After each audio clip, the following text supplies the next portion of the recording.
we do know that Zach Zinner and Trevor Keegan are both returning. So these are the two that I've named starter locks, as in they're locked in. They're going to be the guards on either side of the line. Both obviously have been with the team due to the one more year fund. Both decided to come back, as well as due to other reasons, like maybe trying to win a national title. So that's really promising for the O-line to keep that consistency on those two positions, especially, right? Yeah. Michigan is locked and loaded. I think our buddy Antoine mentioned in the chat 10 deep. Yeah. In terms of being confident of those players. And when you say 10 deep, that means all 10 of those players, the coaching staff has faith and confidence that they can be placed in a meaningful game against a good opponent and not let down the offense, not create, gashes in the line and have plays blown up because they're just overwhelmed. Absolutely. Yeah, more than 10 deep in the amount of O-line combinations last year. You normally, Steve Dace talks about this almost every time I hear him talk, is that normally you don't get that far with that many different O-line combinations. And yet another Big Ten championship win. So I don't think having depth is necessarily a problem, and it's good that we can continue that. We do have some near locks, and I have these three at near locks for particular reasons. Carson Barnhart at right tackle, who, as we know, had the battle with Trente Jones. That was a big part of last offseason, but he was named the offense most valuable most improved player. So I think I would consider him a near lock. Probably will win it in fall camp at least, if nothing else. But you got it. You can't completely discount Trente Jones and some of these others that they've brought in. Miles Hinton, some of these players that could emerge. But that it looks like he's a near lock for that position. And then we've got our two transfers. Ladarius Henderson. So he had Arizona State 29 career starts. And with O-line, I think you'd agree, like, experience is everything.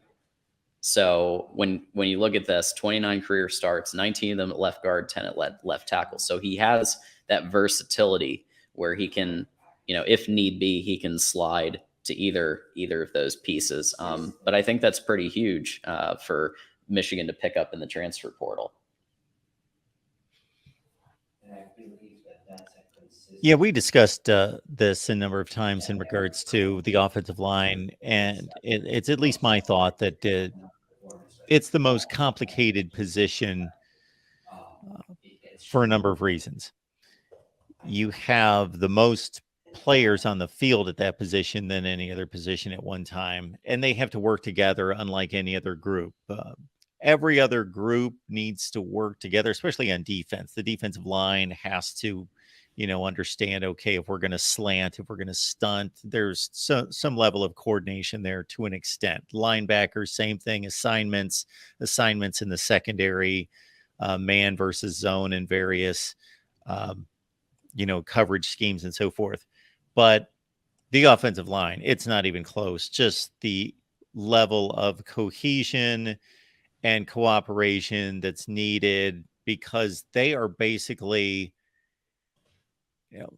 they are, I don't want to say, especially in pass plays, reacting to what the defense is doing and having to, in a split second, switch, figure out who's picking up what, a blitz off the corner, all those things that have to be processed immediately by them. And again, it's always a challenge for an offensive line coach to figure out, okay, these may be my 5 best linemen athletically and even in regards to their development and how they produce on the field, but one guy can be really versatile, other guys not so versatile, and you may have an issue where, my second best left tackle he's probably my right tackle. And, there's this kind of sifting out period throughout the spring, and then it may go into the fall as to what's my best combination here.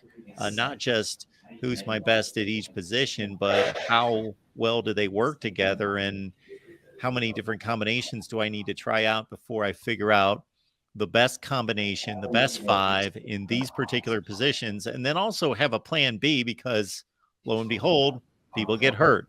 So what do we do if the center gets hurt, the left tackle gets hurt, et cetera, et cetera, et cetera? It's quite the puzzle to figure out. And there's a reason why QBs in the NFL, like Jared Goff, give his O-line steaks, grills, pizza ovens, and all kinds of other things. And there's a lot of reports of this across because this is the protection of your quarterback.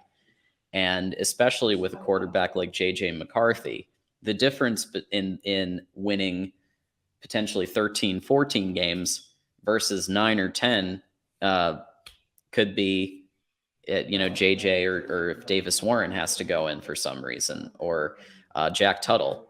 So the O-line is everything when it comes to, especially when you have a 5-star quarterback, as we've seen at pretty much every stop, and full well at Ohio State and some of the other places. Yeah. So we have our other transfer is Drake Nugent. Now he is out for spring. He had surgery. He will be back. He had 24 career starts and was 84.1, third in the country in run blocking. I thought that was a cool stat. Third in the country in run blocking last year. And Pro Football Focus named him the top returning center. So could this be another Olu situation? They seem to be like just on point with the transfer portal when it comes to O-line, at least. Well, I think they're on point across the board, but yeah, O-line is the best example of them just killing it in the transfer portal. Absolutely. And we have a friend of the show and also host of the Trojans show on Sunday night. We got LBC Trojan here. OL is key to exactly what we've been saying. Key to any successful program. I'm with you there, Rick. And key to any, really.